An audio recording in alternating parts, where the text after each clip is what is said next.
This is Fanfare with Barry Cunningham. Everybody, hoo-hoo-ya, hoo-hoo-ya, Evladi.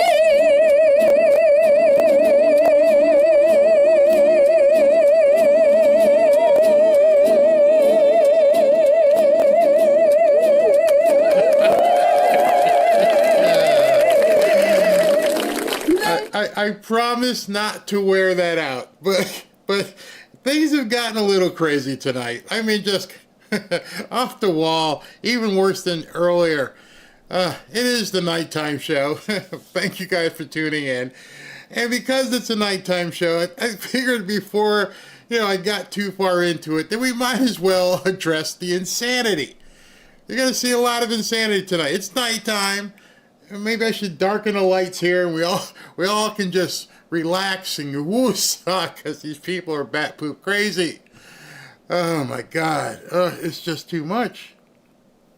So if you saw the banner, or what do you call it, the thumbnail for tonight's show, let me just show it to you again.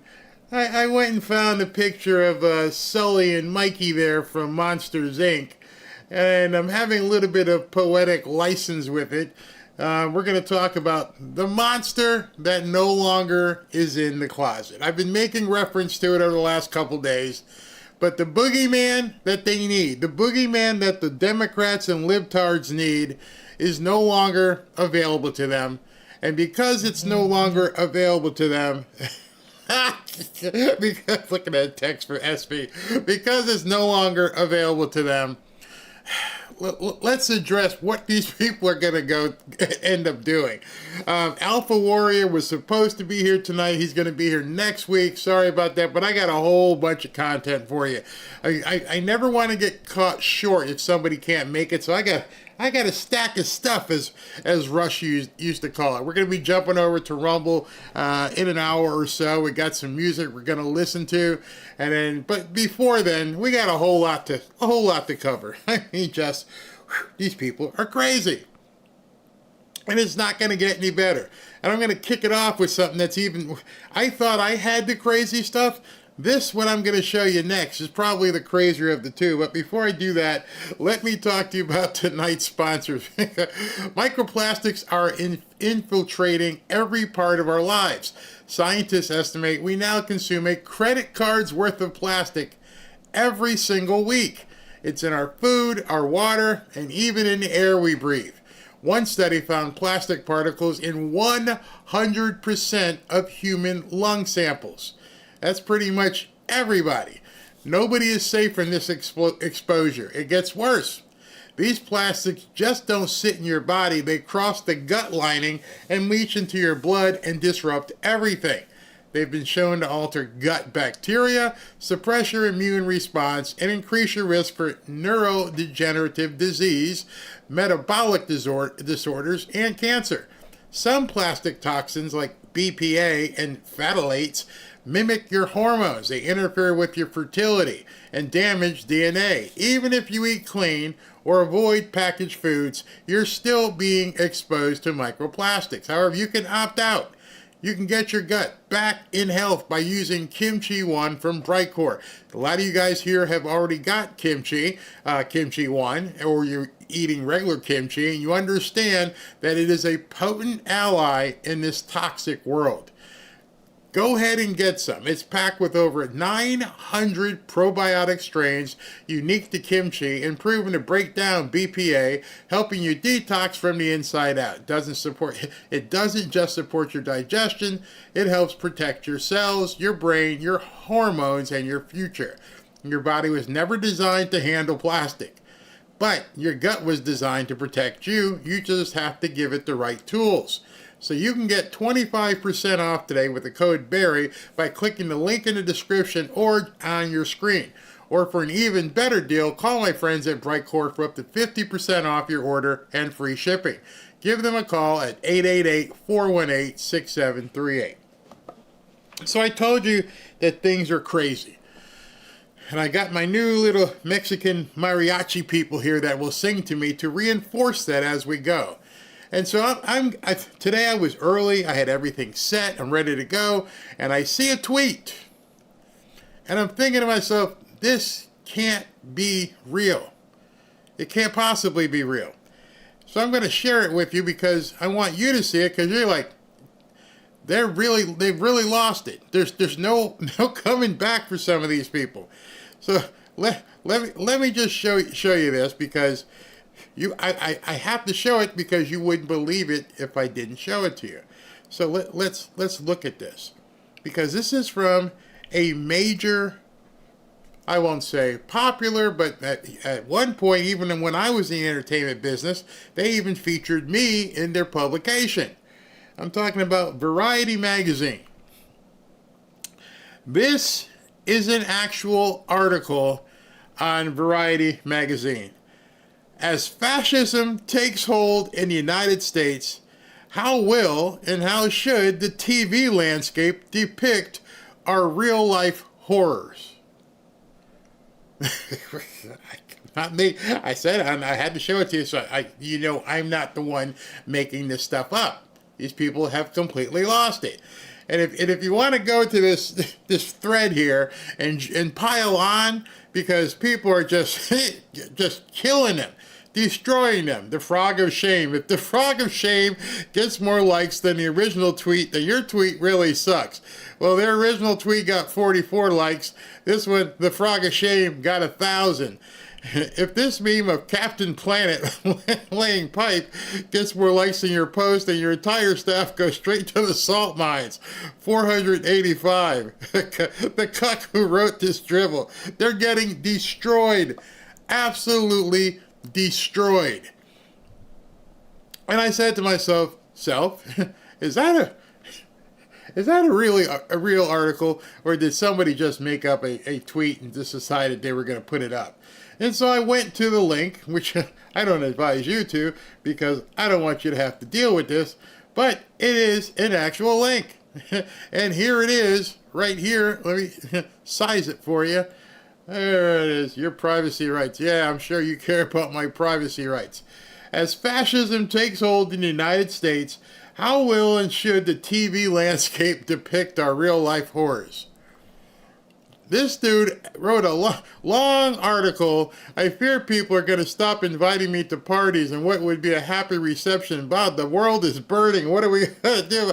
And he goes on and on and on, talking about how the world, actually the country, America, is completely taken over by fascists. It's like he was writing a movie.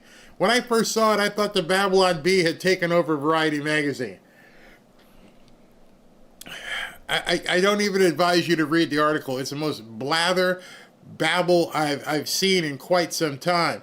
And then, of course, this is the guy who wrote it, and as you might imagine, kind of light in the shoes and feathers and loafers and stuff. His name is Michael Schneider. Michael Schneider is the Variety's executive editor. He has been covering business of television for 25 years. And in the last 2 years, he's lost his freaking mind. He's checked out completely because Trump. This is his Twitter profile. And I'm sure he's getting absolutely trashed in here. I mean, there he is. He loves Dan Rather, and blah, blah, blah. Oh, there's Bruce Springsteen. Oh, this guy's bat poop crazy. But he's just the surface. They're not coming back, people. I hope you realize at this point, we are this way in terms of this country. We're all fascists, Nazis, racists, homophobes, transphobes. Yeah, feeling it. And so I just want to show you a couple things before we get into some video. Where President Trump just doesn't care. He just doesn't care. Breaking. President Trump is painting the entire southern border wall black. It's hard to climb. The black paint will rapidly heat up with the sun, and people will hurt their hands if they try to grab hold of the fence, the wall, the steel. Brilliant. And Kristi Noem put it up there at the request of the president, which is going to cause more screaming, wailing, and gnashing of teeth.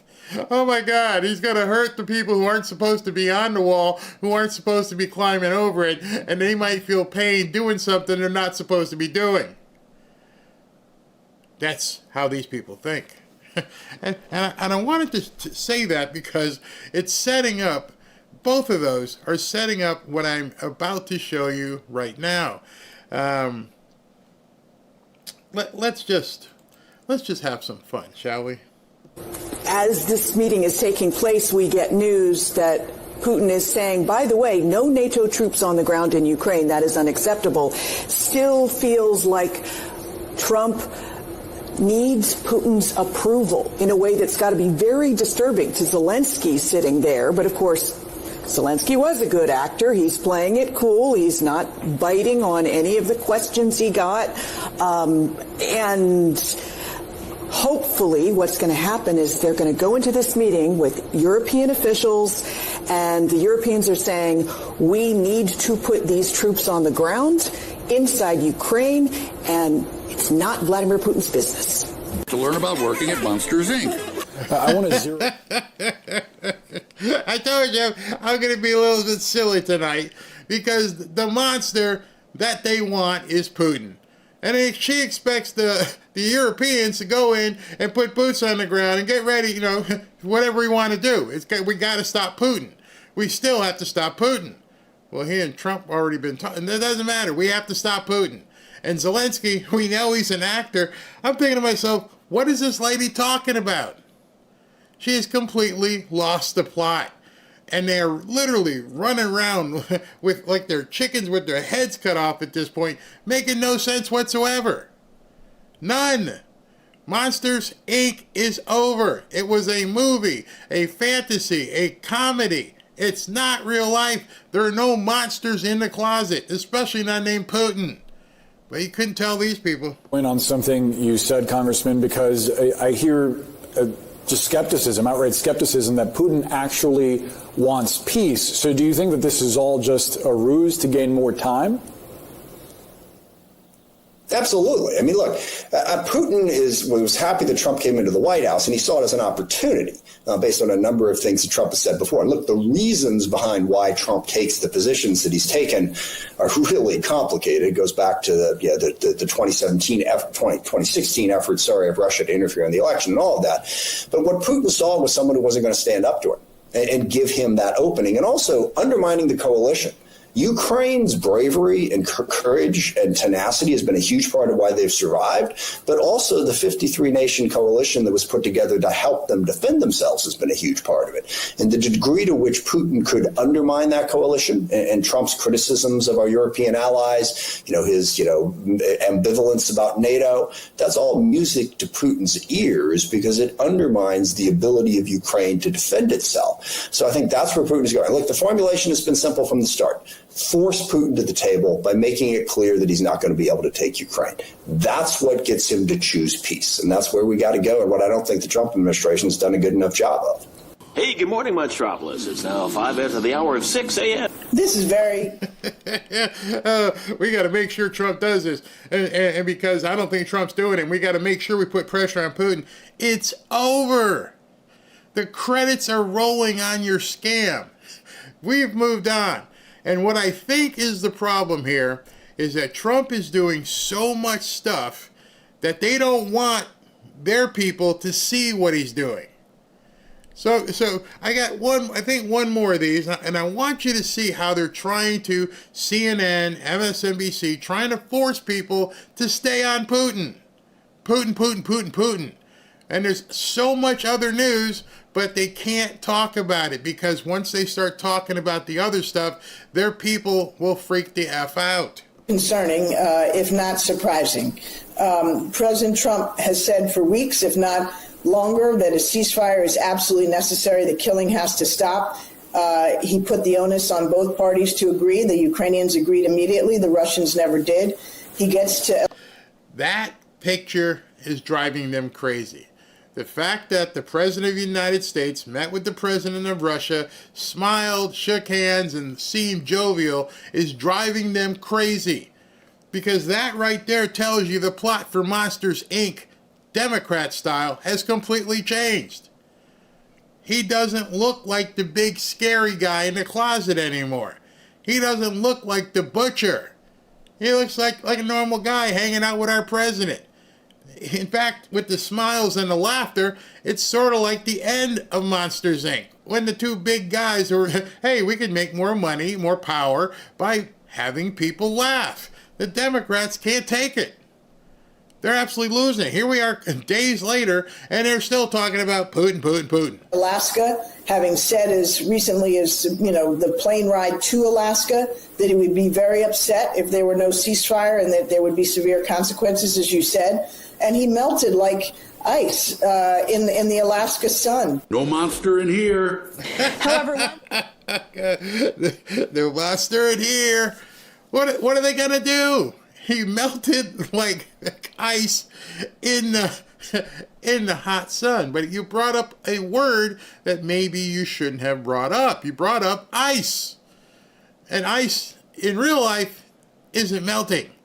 The ice in real life is corralling all these newcomers and telling them, you ain't got to go home, but you can't be here.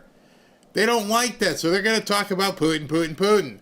Well, those of you who joined this afternoon, you saw very eloquently how Caroline Leavitt sliced and diced and told these people the what for. thing that has absolutely not changed is the media's negative and downright false coverage of President Trump and his foreign policy accomplishments. From the beginning of this entire process, much of the left-wing media has been actively rooting against the President of the United States in the pursuit of peace. Initially, the media ridiculously claimed that President Trump was somehow beholden to Russia for even agreeing to have a face-to-face discussion with President Putin inside of the United States. The media said President Trump was making a grave mistake by, quote, legitimizing Putin. They were aghast that President Trump would treat another world leader like a world leader. The media relentlessly attacked President Trump and claimed he suffered a, quote, major defeat for not immediately emerging with a final agreement, even though he said heading into that meeting, this was a meeting to listen and to understand how to move the ball forward. All weekend following those historic U.S.-Russia bilateral talks, we listened to clueless pundits on television trying but failing to claim that the president had failed. When she was reading that this afternoon, I was listening to her, as many of you were, and there's nothing they could say. That's why the questions were, for the most part, very, very easy questions, very light questions. One guy from the New York Times said something, but for the most part, you could tell she started off that press conference, and she's like, I don't have one F to give. You people suck. I'm going to let you know you suck. And if you ask me a question, I'm probably going to smack you in the face. Because if this smack didn't work, I got more for you. I got more smoke. And she just kept bringing it. And they probably just kept sitting there going, oh boy, oh boy, oh boy, what do we do? She's exposing it. Even more so than President Trump exposed it. Called experts in the foreign policy establishment whose record is nothing but endless wars, trillions of wasted taxpayer dollars, and dead Americans have the nerve to try and lecture President Trump, who has solved 7 global conflicts in 7 months, about peace. This is the same president, by the way, who brokered the Abraham Accords in his first term, on top of more than half a dozen other peace deals this year alone, as I just said. We also saw yesterday the president of Ukraine and all of the other major leaders of Europe fly across the Atlantic Ocean to meet President Trump at the White House because of the progress that was made, and that, if you ask the media, failed meeting, but it was not. It was highly... Exactly, and I said that myself.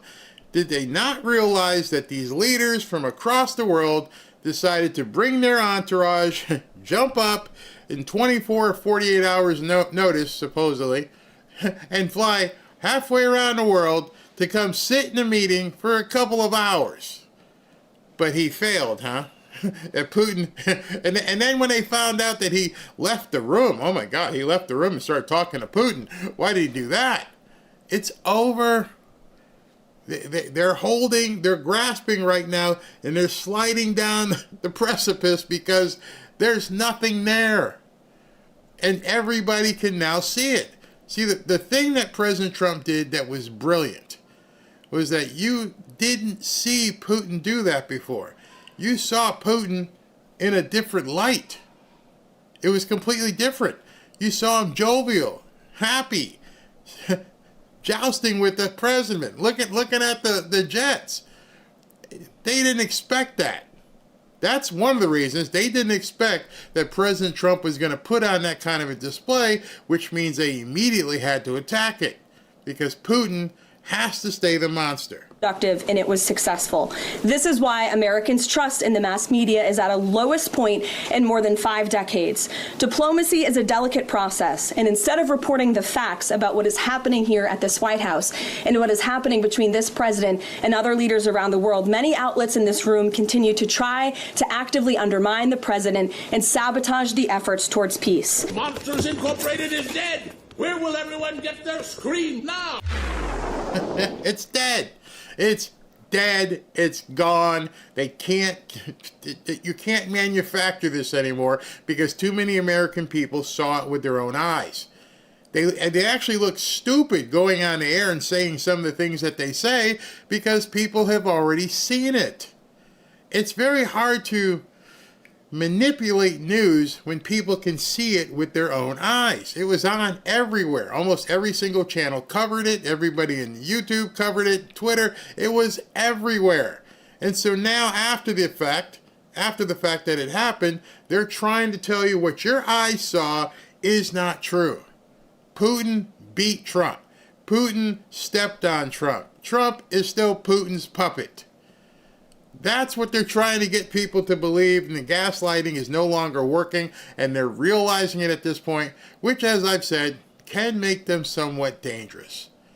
Because none of the tricks that the deep state has previously used are going to continue to work. So I mentioned the deep state because there are some other things happening right now, tonight as we speak, that lead you, if you haven't seen this yet, you're going to again... Just to make any sense. You tell me if this makes sense to you. All right, I'm going to show you something. Nick Sortor put this up.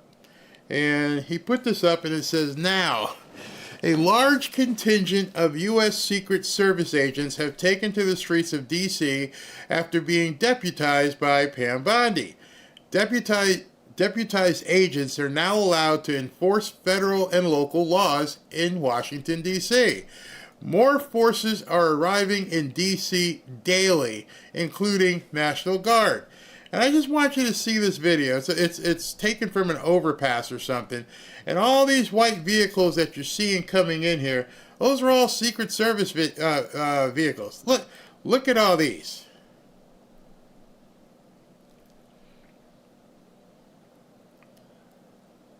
It's a veritable parade. It's a ton of Secret Service vehicles. So I have to ask you the question I've been asking you, is why is more National Guard and massive amount of Secret Service and all kinds of things showing up in Washington, D.C.? What could be happening? Why does it look like this? Some gang. Put it this way, and you know I love Trump. You guys know I've been with Trump since the very beginning.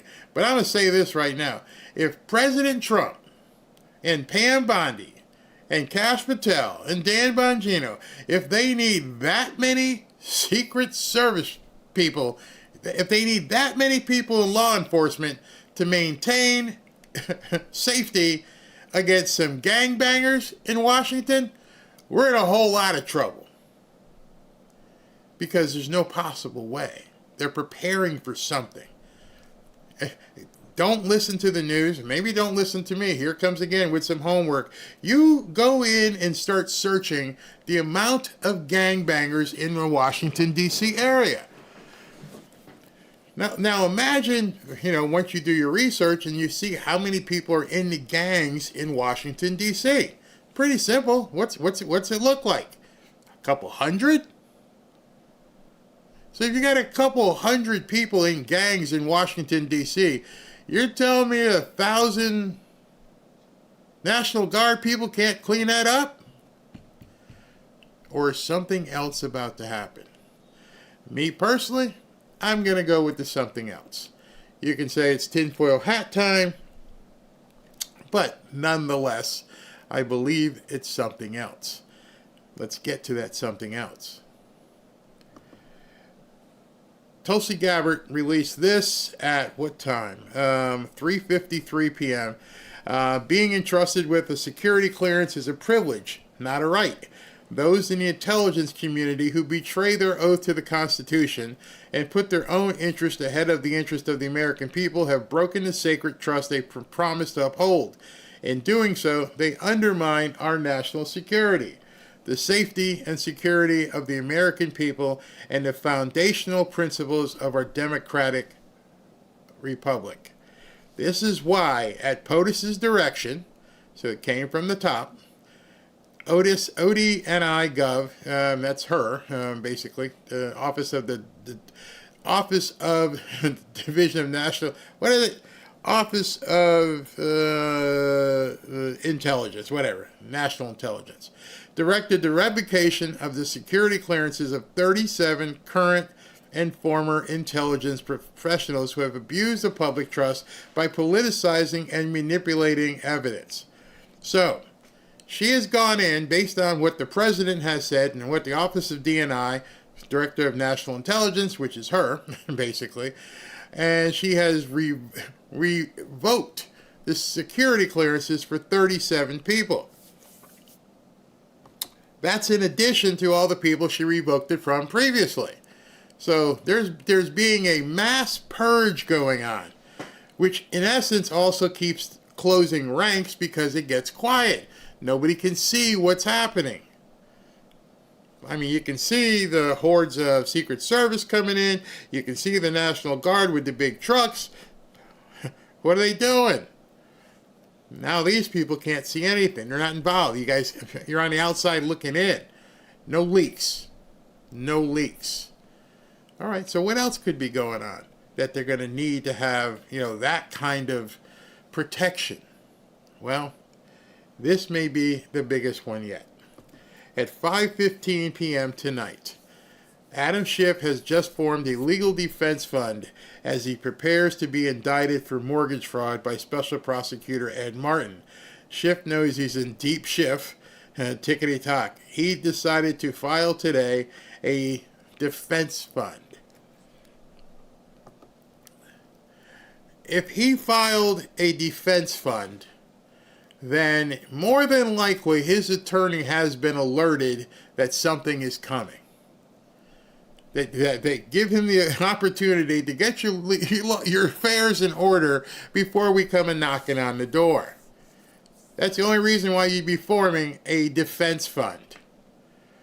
And so some of you might be thinking, like Robin did, and she said, well, Adam Schiff, his family, they're loaded. Why would Adam Schiff have to be putting together a defense fund? Now understand what this is. This is not, just so you can see it here. Oh, well, you're not going to be able to see it because it's too big. This isn't GoFundMe. This is actually a IRS form that you fill out saying, I'm putting together a defense fund. And it's going to be called, he filed Form 8871. Let me see if I can break this down smaller so you guys can see it. Because this is okay, here we go. All right, here we go. It is called the 8871 IRS Form Political Organization Notice of Section 527 Status. And it's called the Senator Schiff Legal Defense Fund. There's the EI Employee Identification Number. There's a mailbox that's in Washington. It's a post office box. The email address goes to Schiff at MBACH or something. I'm sure there's going to be a lot of anons looking up what that address is. But it gives him the ability to now raise money for his defense fund. So you're still thinking, like, what? Why would Adam Schiff need a defense fund? He's got a lot of rich buddies. His family's rich. He's loaded. Why does Adam Schiff need a defense fund? Well, I sat back and I was thinking, if I was going to put a hypothesis together, the thing that I'm thinking about this is he's under a microscope. He's been under a microscope. Now it's coming to a head. And as it's coming to a head, it's going to get very hard for people like him to move money around. If they're looking at him, they're already watching his bank accounts. They're already watching for transfers coming in and out. He's stuck. He is literally a fly on flypaper. There's nothing he can do without everybody knowing exactly what he's doing. So who knows what he holds in his accounts, but he's also smart enough to know I can't move money into it, because if I move money into it from one of my secret accounts here or there, they're going to find it. So I'm stuck. And I need to raise money. But I can't raise it from friends and family members, and because if they wire me money in, then they're going to see where that money came from. You see, once the investigation was opened up and it becomes a deep dive into all affairs Adam Schiff, they're already watching his entire ecosystem. Sorry, we're in the business right now of crawling up Adam Schiff's butt. So he's stuck. So why would, or how, a reason why would you open up something like that? Because let's say you do need a couple million for a defense fund or more, because you've seen what's happened to General Michael Flynn. You've seen what's happened to Bannon. You've seen what's happened to Rudy. You're going to need tens of millions of dollars once the government starts putting up the enema. Who can you go to and say, give me money? Well, public, they're idiots. But the other thing you can do is go to people who owe you. People that you have taken something from to get them the permit for this or for that or for the other thing. And now it's time to call in all chips. Now you're saying to yourself, well, won't those people be afraid that they're going to see where the money comes from XYZ company, XYZ country? Aren't they going to be concerned? Yeah, but Adam doesn't care. This is literally SaveMyAss.com. I need money, bring it in. Watch, it'll fill up pretty quick, or maybe it won't. And so when you see the buildup of forces inside of Washington, D.C. right now, remember they're all out of town. They're due to come back in the first week of September. What if the bear trap is about to spring when these people all show back up? Because right now with him lawyering up and having to raise money, not too much of a stretch to think there's other people in the same boat. It's just a matter of time before this information gets released, and you can't go to your intelligence buddies because they're getting closed off too. They're getting all their stuff revoked. So maybe, and this is what I was going to talk to Alpha tonight, but he can't make it. Maybe what we're seeing is the begin of the end of Monsters, Inc.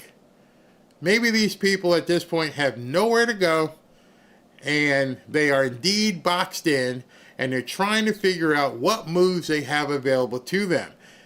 He's a senator. You would think he'd have lots of moves. I would not have even imagined that the first move would be to go open a legal defense fund. And so there is no doubt at this point. You can tell all the panicans, you can tell all the nothing is happening people, yeah, you might want to save that. Because there's no way a sitting senator of the United States Senate went today and decided, I better open up a legal defense fund. There's only one reason, because shit is happening. And it's happening in behind the scenes, and all the idiots on Twitter and X, they're not paying attention. This is about to get very, very serious. Very serious. And I think you would better be ready yourself, because we're talking about people who, as much of a pencil neck as he is, there's some people here with some power. Some power that at this point are going to do whatever they can to save their own butts. This happened 53 seconds ago. All right, again, remember, this is supposed to stop the gangbangers, right?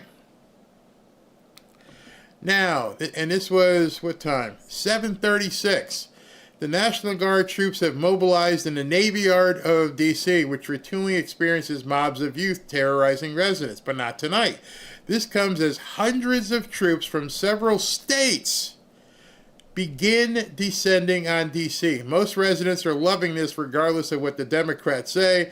The MPD, which is now practically under federal control, has a huge presence here as well. It has become a militarized zone. Hold on, let me get that to the B. See, look at that.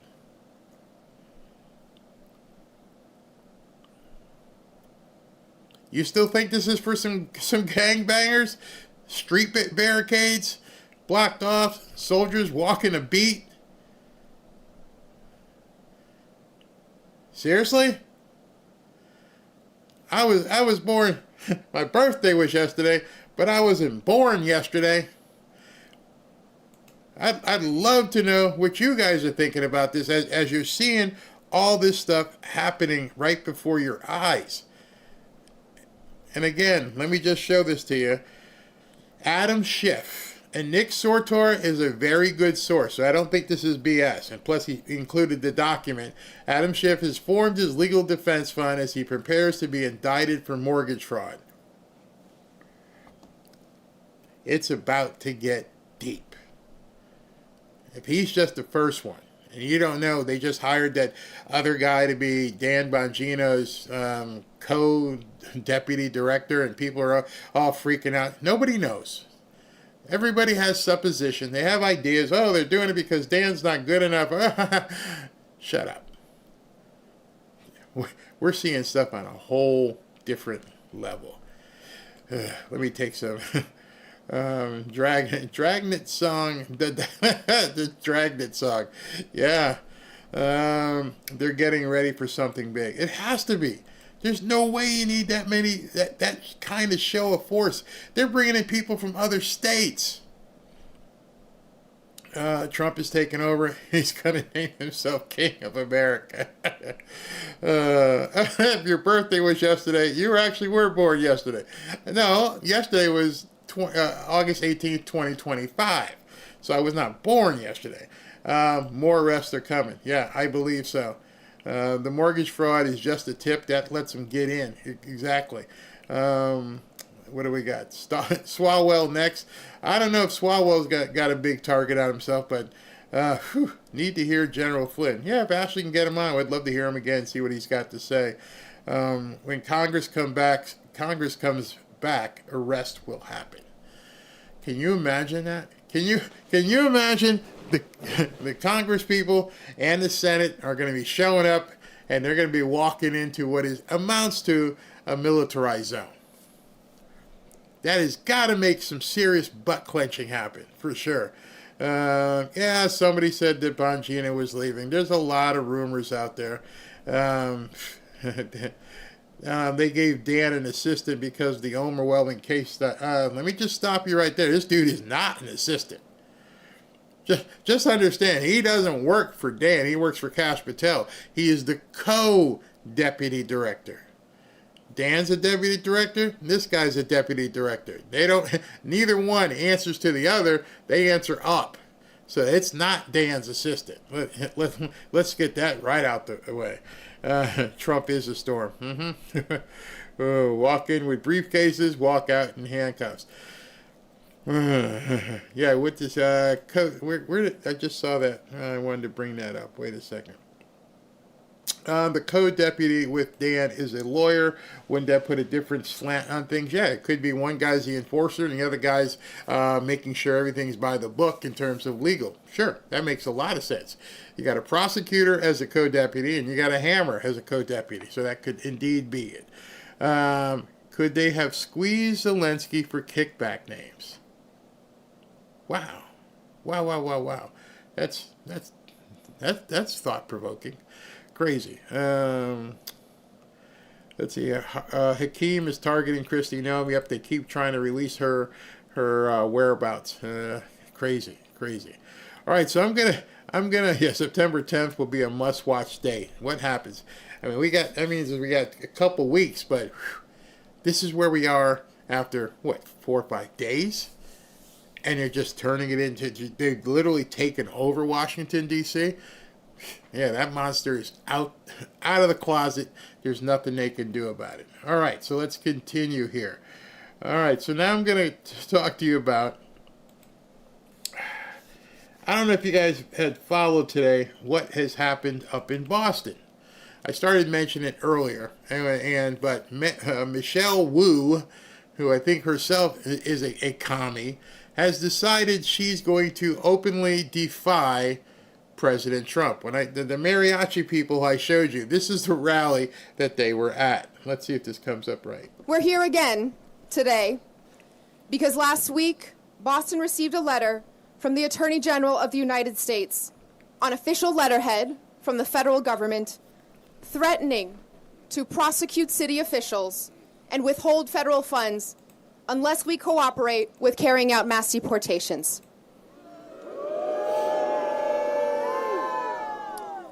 At a time when this federal administration is already causing so much fear and harm in our communities, these threats are serious and consequential. But our same communities have told me, loud and clear, that silence in the face of oppression is not an option.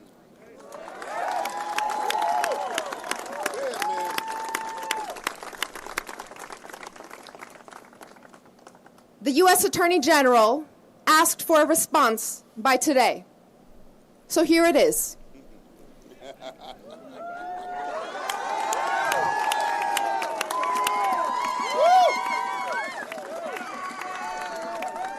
Here is our response. Stop attacking our cities to hide your administration's failures. Let's see how that works out, honey. Let's see how it works out. Obviously, you didn't see what Muriel Bowser went through. Muriel Bowser is the mayor for Washington, D.C. See, at this point, Brandon, whatever his name, Johnson in Chicago, and Adams up in New York, you people need to seriously begin looking at things. You should go talk to your lawyers and figure out everything, because it's not an if. It's most assuredly a when. When are you going to get yours? Go look at Washington, D.C. right now. Muriel Bowser thought, hey, I can stop this. How'd that work out? So it's nice to stand up in front of a crowd of nuts and try to pretend like you're badass, but it's another when the Humvees start rolling into Boston. I don't want to see that. I love Boston. Like I said earlier, been a Boston Red Sox fan all my life. But this isn't the same Boston. This isn't the same New England. Something has changed. Well, I can see what's changed. You've allowed the nuts to take over. The inmates are running the proverbial asylum at this point. If you've never been to Boston, it is a beautiful city. It's a fun city. Well, at least it used to be. I haven't been here in a number of years. I can't even imagine, when you have people like this running it, what the city must look like. Beacon Hill, beautiful area, where the bar Cheers is, where the show Cheers was basically founded. You can go to that bar on Beacon Hill through that area and actually see where they filmed it and how they designed the bar and everything. It's right there. But this doesn't seem to be that Boston anymore. Remember, I wanted to take you back a couple years to, I think it was April 4th or April 5th, not sure of the date, but it was for the Boston Marathon. And when the Boston Marathon was starting to run and everybody comes out and they watch the Boston Marathon, and then close to the finish line, I believe, things went boom. And a whole lot of people got maimed. Some people got killed. And, you know, my team, the Boston Red Sox, brought those people together, and they did a hashtag Boston Strong. And when they did that, David Ortiz, which was one of the stars of the Boston Red Sox, came out, grabbed the microphone in Fenway Park and said, "Not in my city. Not here. This is not going to happen. F you." He actually said that on the microphone, and people went nuts. But they went nuts with patriotism. You want to go see it? Mark Wahlberg made a movie about it, and they show the entire thing, how it happened, how they found these two guys hiding out, and the whole city got locked down, and they were hiding. Nobody was allowed outside because these two guys, these two terrorists, were out there running around, and they were shooting people and doing all kinds of things, and then they found him hiding in a boat. They killed one of them, and the other one was hiding in a boat, and they yanked him out of there. And when the police drove down the street, the residents of the area, black, white, Hispanic, were screaming.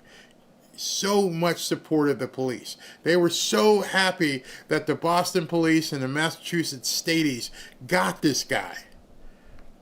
They realized right then what being an American was like, and that these two idiots were not going to take away the Boston spirit.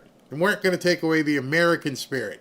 And here we are, a few years later, and you let this communist mayor take over. If you can't see the complete wrongness of this, go look at the movie. Remember, if you were, depending on how old you are, when it happened. When they blew up the Boston Marathon, when people lost limbs, and it was incredible. It was like a mini 9/11. They were like, hell no, it's not going to happen again. And damn if they didn't elect a mayor, somehow elect her, who's like, bring them all in. We've already seen the movie. We know how this ends. We can't continue going down this route. But somehow she's convinced the worst of the worst to come out and cheer behind her. Unlike the Trump administration, Boston follows the law. And Boston will not back down from who we are and what we stand for. And the idiots behind her don't realize that what she's saying out of her mouth is a direct conflict with the law. You just said, we follow the law. No, you don't. You're harboring illegals. You're letting them run roughshod. You're not doing what the Attorney General has told you to do. You are doing anything but following the law. But behind her, it's all good. I'm from New England. I'm not from Boston, but Boston was my town, and this woman is destroying it. We will not back away from our community that has made us the safest major city in the country, and a leading example of why cities around the country make this country safer, healthier, and more prosperous for all Americans.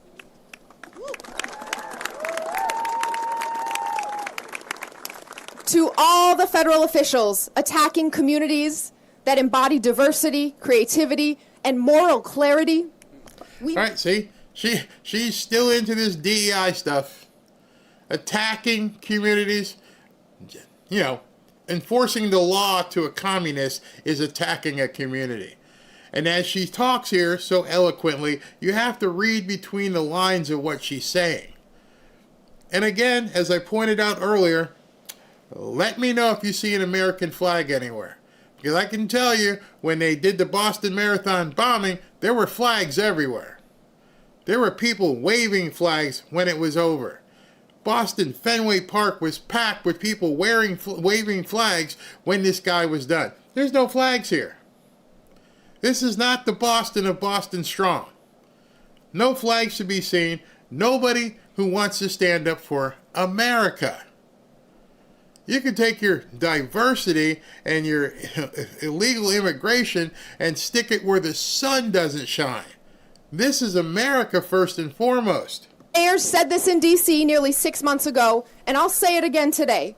You are wrong on the law, and you are wrong on safety.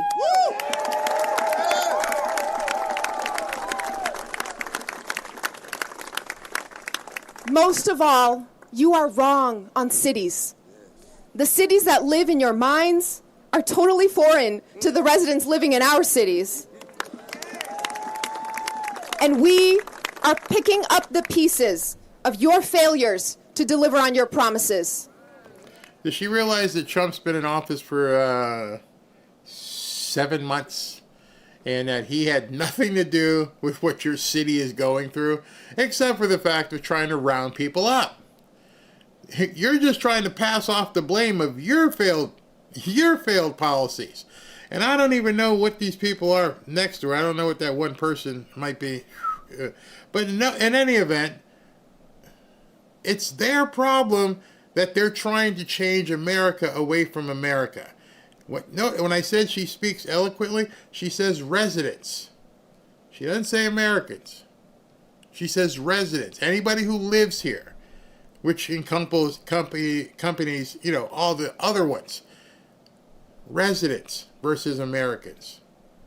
Immigrants versus illegal immigrants. Because to them, there is no difference. That is a completely foreign thought to them, that there are anybody here that is an illegal immigrant. There's no such thing in their minds. Under the Trump administration, groceries are less affordable. Housing is harder to build. Cures for cancer are farther away. And good news on our economy has been as hard to find as the Epstein list. Seriously. So, go back a second and understand this is also Elizabeth Warren's state.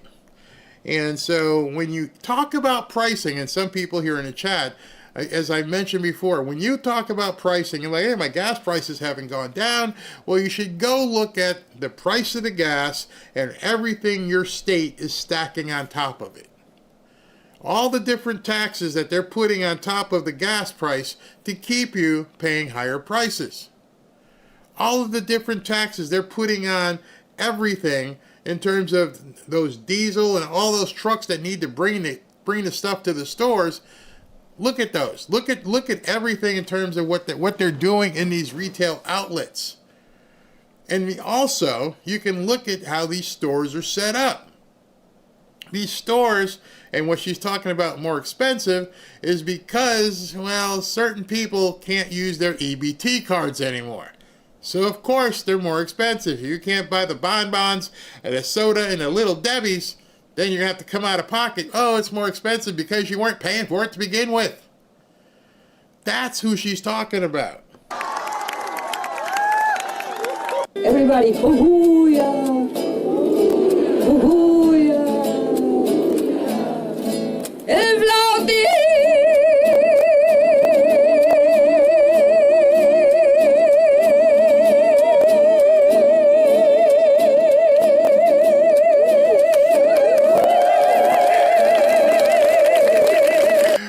Where I come from, that only happens like one day a year. We call it Cinco de Mayo.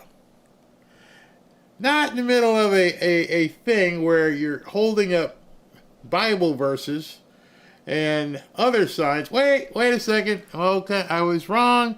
Way in the back there, I now see an American flag. I have counted one American flag right there. One American flag right there. Oh boy, one. Okay, we got one. I didn't see it before. Now I see it way in the back. I was taking the time to actually look.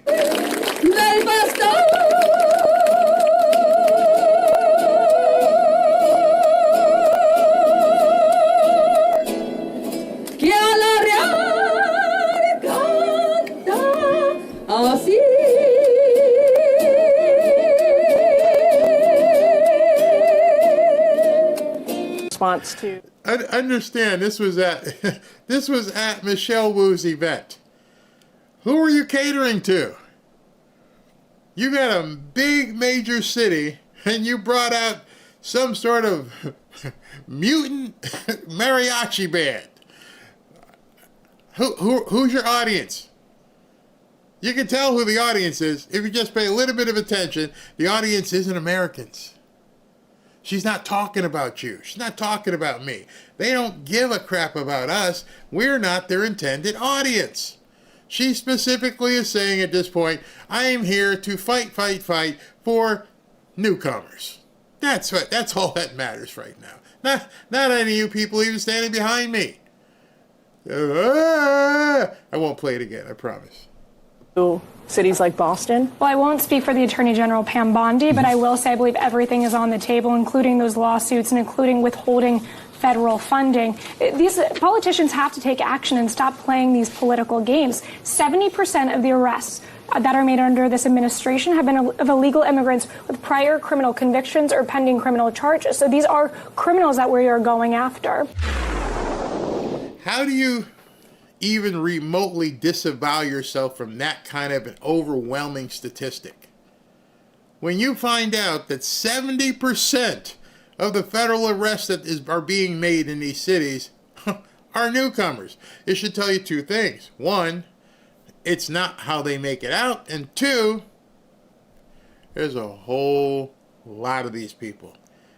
They've inundated our country. It is going to be a major task to get them out of here. Some of these cities, their entire economies, Los Angeles, seem to be made up of people who aren't supposed to be here.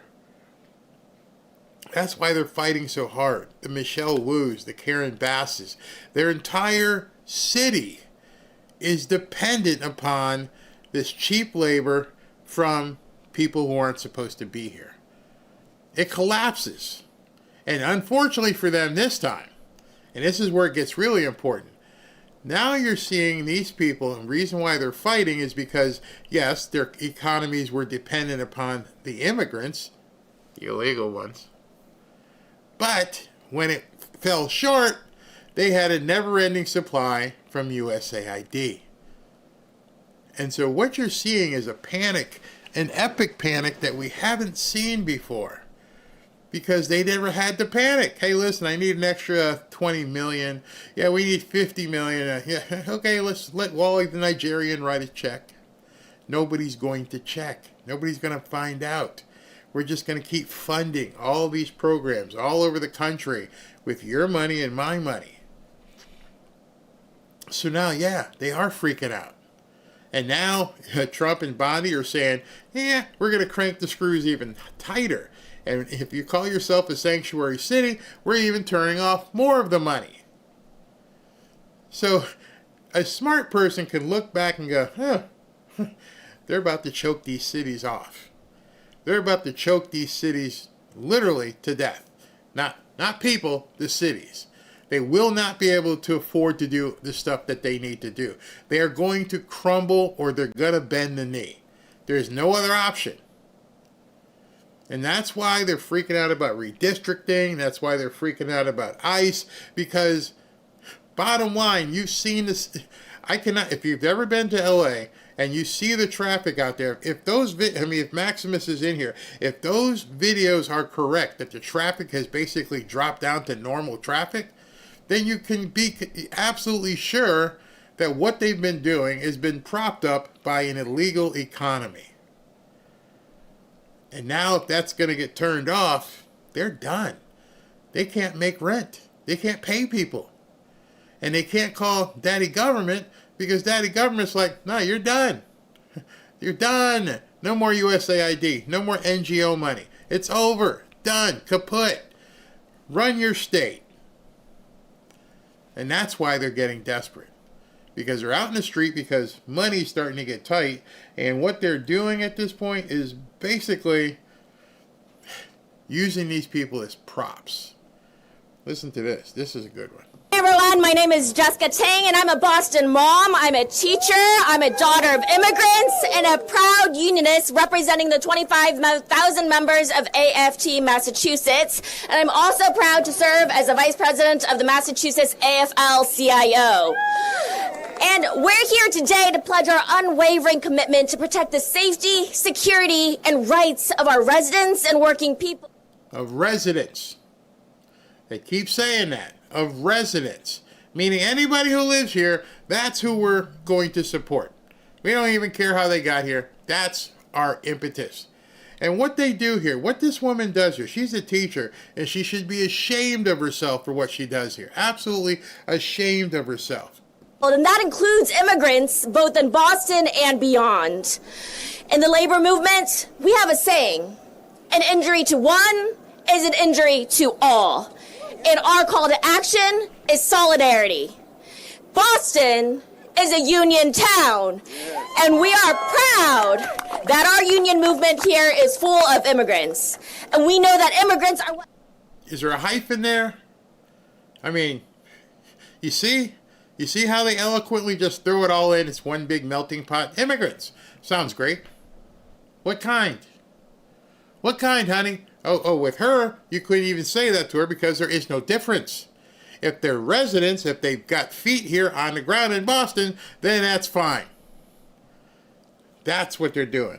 Makes Boston the safe, strong, and prosperous city that it is. Whether as a union healthcare worker, librarian, construction worker, driver, public safety worker, educator, hospitality, or retail worker, all of us contribute to making Boston a better place for all of our residents. As late Senator JFK said in his book, A Nation of Immigrants, quote, everywhere... The late Senator JFK. You mean the late president? How did she mess that up? The late Senator JFK. She didn't say RFK. The late Senator JFK. Does she not realize that JFK was a former president? A former president who could never get elected by the Democrat Party. If JFK went to one of these speeches and said, ask not what your country can do for you, ask what you can do for your country, he'd probably get stoned. Huh? What did he just say? I said, don't ask me for nothing. Go see what you can give the country. Oh, it doesn't work that way anymore, does it? Now it's like, you got to pay me. So the person she's quoting, maybe she was intentional. Maybe she wanted to quote the senator because she don't like the president. Because the president that got killed was not going to be down with this. Ask not what your country can do for you. Ask what you can do for your country. Never get elected. Not with these people. Nope, would never happen. Our immigrants have enriched and strengthened the fabric of American life, unquote.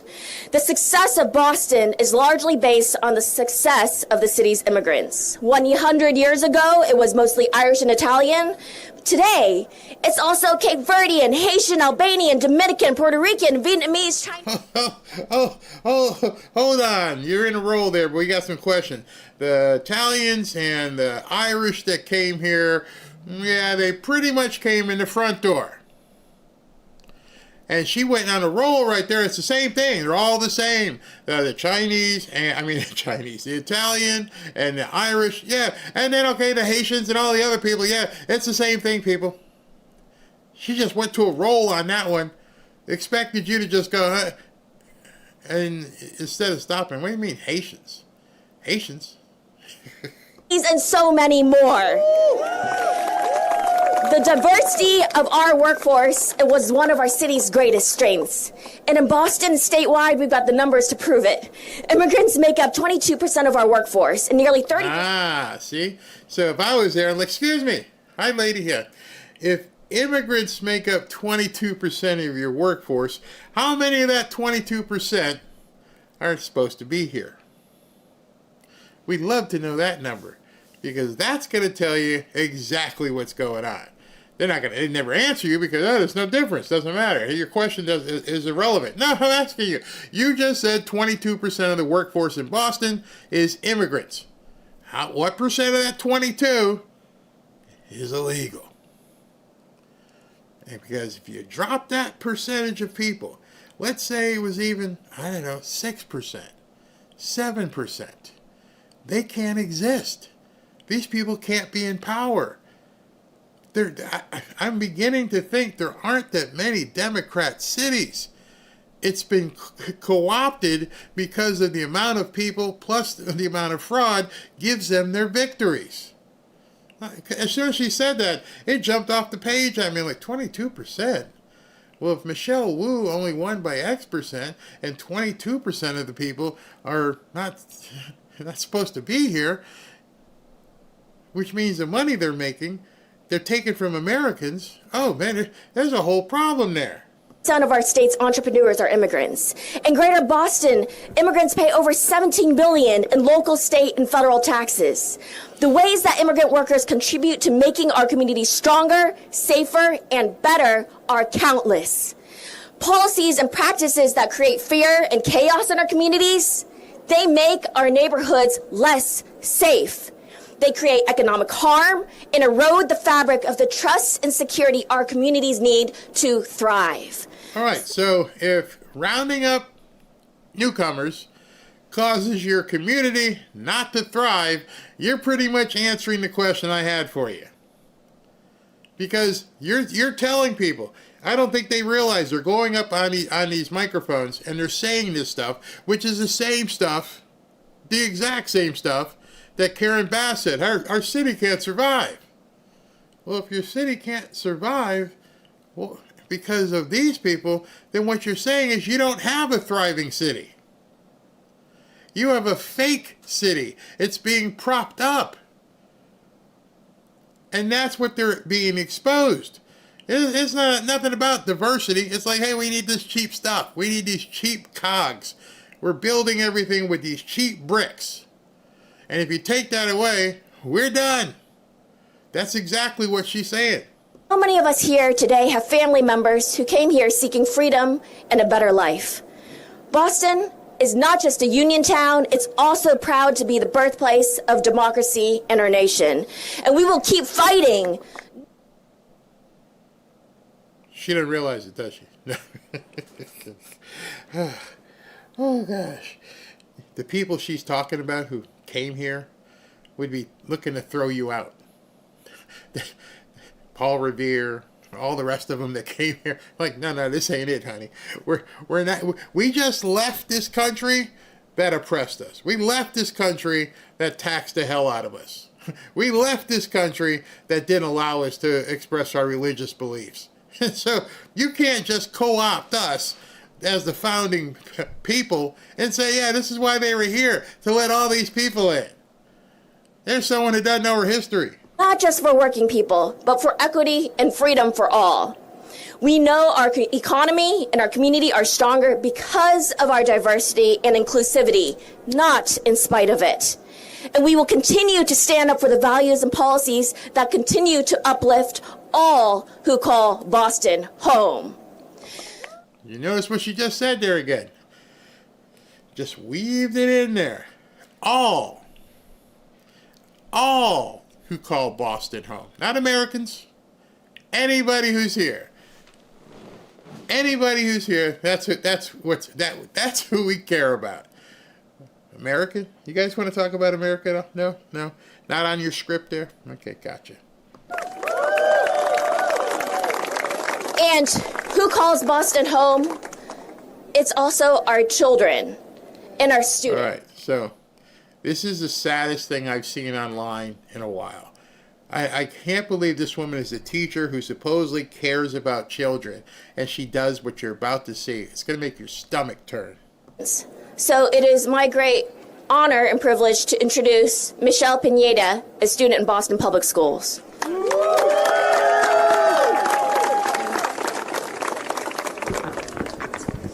Good morning. My name is Michelle Pineda, and I am 12 years old. I am a U.S. citizen, and I was born in East Boston. I will start 7th grade at East Boston High School soon. My parents and I are members of Centro Presente. My mother and father are from El Salvador.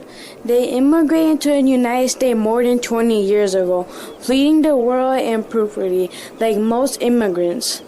My parents are not criminals. They only came to this country to seek safety and to work hard.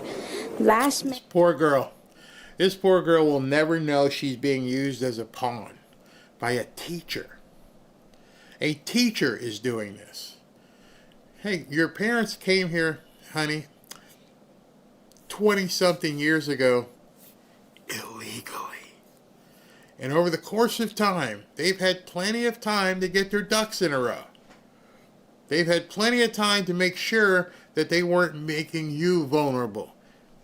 And so as you're talking to this crowd here, you should be kind of upset at mom and dad. They didn't take care of business. It's a shame that mom and dad might have to get out. But you won't be separated. You'll just have to go with them. She's using this kid as a prop. Unbelievable. I detained my father unjustly while he was on his way to work. My father's a TPS holder and has no criminal records. Centro Presente organized a day of action and my father was released after 48 hours. This experience caused a lot of fear, stress, and anxiety to my whole family. Now I am afraid of the police because I don't want them to take my parents because I don't want to be left alone without them. When my father was detained, the ICE agent violated his civil rights. She's reading. Hey, excuse me. Hi. You're such a cute little girl. What civil rights were violated? Not speaking softly. I'm gonna slink down so I'm not bigger than you. What civil rights was your dad and mom was violated? She had no clue. She has no clue what she's talking about. But they'll stick her up there. Hopefully they get a camera on it and put it on the evening news. Like, oh my God, this little girl, her parents were taken by ICE and detained. She's in fear. What are you in fear of? I can tell you that every single one of you, me, Robin, Ashley, I have no fear of being picked up by ICE. None whatsoever. Doesn't even cross my mind. Driving around, no fear. You know why there's no fear? Because I'm not illegal. The only people who have to fear something are the people who may get picked up because they're not supposed to be here. So by saying it's causing fear in the community, well, the only people afraid, maybe they should be afraid. I know if I were to go over to the mall and take a brick and throw it through the front window and I leave and run, I better look over my shoulder. There's probably somebody coming. They're going to be knocking on the door. Hey, man, we got you on film. You broke the window. But if you went to the mall and you just drove around, went to the store, bought something, came home, you got nothing to fear. These people have changed the definition of fear. The definition of fear to them at this point is I don't get to do what I want to do in this country. And the reason why you don't get to do what you want to do in this country is very simple. You don't belong here. So if you want to do what you want to do, where you want to do, and when you want to do, go do it where you're from. And stop telling us we're bad for enforcing the law. Makes me just pissed off because the lies, and then the last thing there, her using that child as a prop, is ridiculous. You're a teacher. You're a flippin' teacher. It pisses me off. It absolutely pisses me off. Want to show you something that just popped up here. Interesting. Very interesting. SB just sent me. So I just showed you a little while ago that Adam Schiff needs to lawyer up and get some money. Well, SV went and looked up, I guess, online. Where is this? All right, SV looked up and said that Adam Schiff, I don't know how this is possible, his net worth is estimated to be between $265,000 and just $2 million as of 2023, based on his financial disclosure reports. He's lying. Now you know why he had to put up this thing as if, hey, I don't have any money. Yeah, I need some people to give me some money. $2 million, that'll get you about 2 months worth of legal fees. He's up Poop Creek. So at 7:40 p.m., Ed Martin wasn't done with Adam Schiff. Well, maybe he was done with Adam Schiff, but he had somebody else he had to talk to. And he called Big Letty. Special Prosecutor Ed Martin privately called Big Letty and said, "You need to resign," amid the criminal investigation into her mortgage fraud. She refused. So now she's going to be met with the full force of the law. Have an extra 4XL jumpsuit ready. Wow. What? It's Tuesday, right? Tuesday at about 8:15. That's where we are right now. It's crazy. It's absolutely nuts. This stuff just doesn't stop. Trump just keeps going and going and going. It was interesting today. I don't know if you guys caught it, but it was interesting as Caroline Leavitt was leaving this podium. She said two things. Both those two things kind of made me, and I actually said it during the show. She said, "I might see you later or possibly tomorrow." I'm like, wait a second. Later? What's going to happen later? Well, maybe nothing. Tomorrow? She's never done two press conferences back to back. So I wonder what's brewing. Because she made a point to say it. Go back and look. I'll see you later tomorrow. Maybe tomorrow. And it caught me. I'm like, tomorrow? Tomorrow's supposed to be an easy day. I didn't have that much ready to go. I got a lot of content stored up, but what's going on tomorrow? Don't know. And then, hold on, let me show you this happened. This happened, what time did this go? 7:23 p.m. 7:23 p.m. Trump admin removes Spanish and other languages from the HUD website. Oh, I don't know if he's trolling. Oh gosh, Housing Secretary Scott Turner has removed the multi-language version of the HUD website, eliminating Spanish, French, German, Italian, and other language options. The site previously offered full translations for non-English speakers seeking housing assistance and information. Now, the only version active is the English version. God bless us with this great nation, and together we can increase self-sufficiency and empower Americans to climb the economic ladder toward a brighter future. Wow. Again, that was 7:36 tonight. That's crazy. And you'll love this one. This one you may need to, get some wino, get a nice little glass of red wine or something, because you're like, seriously, they're done. SV sent this to me. I'm like, anybody verify this? This is on Polymarket. Hunter Biden outpolls Hillary for the 2028 Dem nomination. The betting markets have spoken. Hunter Biden's presidential odds just edged past Hillary. Sure, they're both under 1%, but technically Hunter is winning. George Clooney and Oprah also are polling higher than Hillary. Meanwhile, Newsom leads at 24%, while AOC sits at 14%. Democracy. I don't even know if I want to say democracy is healing. Democracy has won. What they do, they don't practice democracy. So, yeah. Wow. And it's funny because all this stuff is happening at night. While people are kicked up and out of town, this is all happening right now. Crazy. Absolutely crazy. But, I hope she does get arrested. And now if she won't resign, too bad. All right, let me take a few comments here. If world leaders can speak English, then those who want to live here need to learn it as well. I saw the HUD post, English is our language. Definitely learn it. Let's see here. Someone tell the lunatic from Boston that Puerto Ricans are citizens. I wasn't going to say it.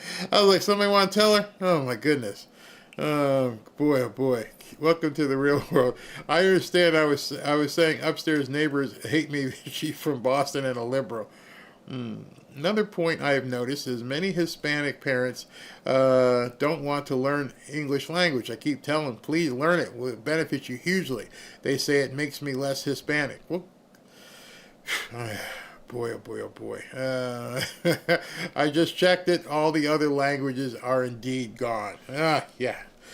All right, so here's what we're going to do. We're getting ready to do the Rumble jump over because I'm going to go over there. But before we go over there, I told you I had a whole bunch of fan videos. a bunch of fan videos that if you want to submit a fan video, where is that image here? What number is it? Oh, here it is. Just go to fanfareshop.org/submit video. fanfareshop.org/submit video.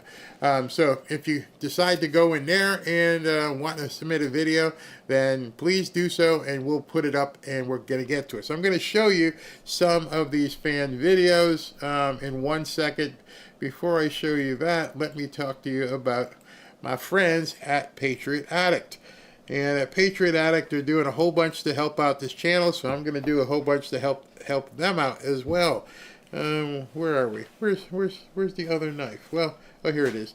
You guys are familiar with the red Trump knife, which looks like this, and we've had many people buy it, but now they're coming out with a new improved, the Trump signature blade right here with President Trump's signature on it, as you can see in the artwork there as well.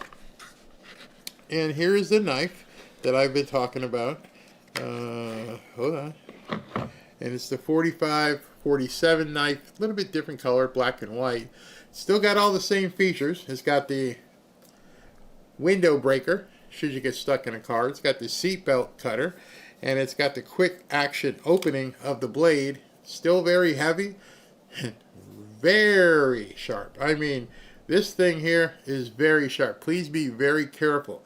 In addition, it's got President Trump's signature stenciled here on the blade. So you can get this just by going to the QR code right there or to berryknife.com, and it's free, 100% free. You just have to pay shipping. Normally it retails for about $70, but you can get this for free. Just pay the shipping. That's going to be about 14 or 15 bucks depending upon where you live. Good weight to it, balanced, strong knife, sharp knife. So if you're interested, go ahead and go to QR code right there or go to berryknife.com. Thank you, Patriot Addict. All right, let's show some, before we jump over to Rumble, let's go ahead and let me just put that up so you guys can see it. And get ready, because we are on Rumble right now, but in about 15 minutes, however long it takes to go through this video, it's going to be about 15-20 minutes, then we'll jump over. You know what, it's going to take that long, so maybe I should just jump over now. That's what we're going to do. Let me read the super chats, and then we'll jump over now, so I don't delay too much longer and keep people up all night long. Okay, here. Let me look on here. Come on. Just change. And I got to go to window 45. There we go. There we go. There we go. Everybody ready? All right. So, let's do this. Bam. Critter number 3. One of my family retired Marines said a general he knows told him he was able to watch a live feed of the Iran bombings from the B-2 cockpits, and he said the operation was spectacular and flawless. Wow. Wow, I would love to see that. That would be absolutely awesome to see. Chapo. Dems brought the gangs to be their army and riot when they get arrested. That's why they want them out and free. Ah, good point. Very good point. Carl Hassenauer, talk about all these nut jobs, wokesters in all these cities. Reminds me of the 1966 hit, They're Coming to Take Me Away. That was a funny movie. Rick Williams, the Boston bombers were the Saranov brothers. Eldest was shot and killed, and little brother ran him over and then got a cover on Rolling Stone magazine. That's when we knew things were going to get bad. Brad Crane, thank you. Judy Branch, thanks for the real news. Thank you. I got much more for you tonight. And Danny Robinson, I'm still laughing from a few days ago when that lady thought Putin might plant a bug in a limo that he and Trump were riding in. That was so stupid. So very stupid. All right, so I'm going to play the break music, and then we're going to jump over to Rumble. Hopefully you guys are already there and waiting. And as soon as the break's over, I got some music for you. So we'll see you in just a quick moment.